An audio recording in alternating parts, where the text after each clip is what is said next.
আজকে আমাদের খ্রিস্টানদের একটি ক্রেডিট সমিতির একটি বার্ষিক সভা হচ্ছিল, আর সেখানে আমরা গিয়েছিলাম। মানে এক কথায় অনেক আনন্দ ফুর্তি সব কিছু এখানে হচ্ছিল। তা ভাবলাম সেটা তোমাদের সাথে শেয়ার করি। এই যে এখানে আমাদের বোন এবং ভাইয়েরা ড্যান্স করতেছিল, আর দেখেন কত সুন্দর কত মজা করতেছিল সবাই মিলে। কারণ বার্ষিক সভা মানে কি, সবাই একসাথে হয়ে সবাই একটি আনন্দ ফুর্তি করা, এটাই তো বার্ষিক সভা, তাই না? তো এখানে দেখেন সবাই ড্যান্স করতেছে, আর এই ছেলেটা দেখেন কি পুরো একদম স্টেজ কাঁপায় দিচ্ছে পুরো একদম, ঠিক আছে? তো আসলে এটা একটা আনন্দ, ঠিক আছে? আনন্দ কখনো টাকা দিয়ে কেনা যায় না। আনন্দ একটা আনন্দ তো আনন্দই। তো আমরা মূলত যে আনন্দগুলো দেখতেছি এগুলো বেশিরভাগই গ্রামে হয়। তো এখন শহরে কিন্তু এগুলো খুব কম।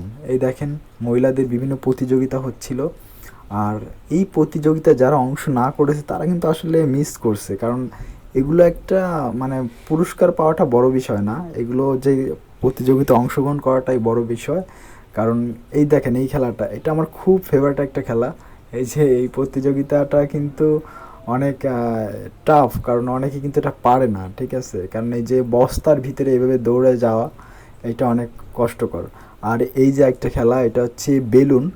যে যার মতো এখানে বেলুন ফোলানো আছে, যে যার মতো ইচ্ছা মতো নিতে পারবে, যে যে কয়টা নিতে পারে সব থেকে বেশি যে নিতে পারবে সেই হবে ফার্স্ট সেকেন্ড থার্ড।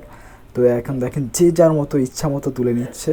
তবে কিন্তু একটা ব্যাপার আছে এখানে, কিন্তু বেশিরভাগ বেলুন কিন্তু ফেটে যাচ্ছে, কারণ বেলুনগুলো তো একদম ফোলানো।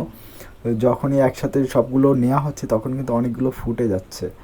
তো এই দেখেন সবাই যে যার মতো নিয়েছে। এই যে একজন কিন্তু অলরেডি হাজির হয়ে গেছে অনেকগুলো নিয়ে, আর এরকমভাবেই সবাই নিয়ে যাচ্ছে, ঠিক আছে?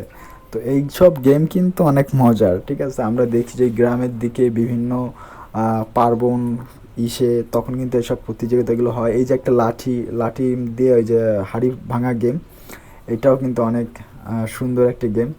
তো এগুলো আমি লাস্ট দেখছিলাম যে বড়দিনের অনুষ্ঠানে, আর সেটা দেখছিলাম গ্রামে। তো গ্রামের যে ঐতিহ্য সেটা কিন্তু এখনও সবাই ধরে রাখছে, কারণ এটা কিন্তু মানে এইসব গেম ভোলার না, ঠিক আছে? এগুলো একটা ইমোশন মানুষের। তো এই গেমগুলো আসলে খেলা অনেক মজা। হ্যাঁ, আর এই যে আরেকটা গেম, সেটা হচ্ছে সব থেকে বেলুনকে বেশি ফোলাতে পারবে, যার বেলুন সব থেকে বেশি বড় হবে সেই হবে ফার্স্ট। তো এখানে আর কি সবাই ফুলাইছে, ফুলানোর পর সবাই দাঁড়ায় আছে। আর এখন আমাদের যে প্রোগ্রাম মানে বার্ষিক সবার একদম লাস্ট পর্যায়ে আমরা চলে আসলাম, আর এখন হচ্ছে র্যাফেল ড্র। আর র্যাফেল ড্রতে আমি টিকিট কাটছিলাম 5 টাকার টিকিট।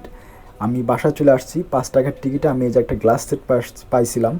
তো এইটা একটি অনেক, আমি খুব খুশি হয়েছি। জিনিসটা কত দাম এটা বড় ব্যাপার না, 5 টাকার টিকিটে যে পাইছি এটা অনেক বড় ব্যাপার। তো ভিডিওটা কেমন লাগলো সবাই? ভালো লাগলে অবশ্যই লাইক কমেন্ট শেয়ার সাবস্ক্রাইব করবেন। সবাই ভালো থাকেন, টাটা।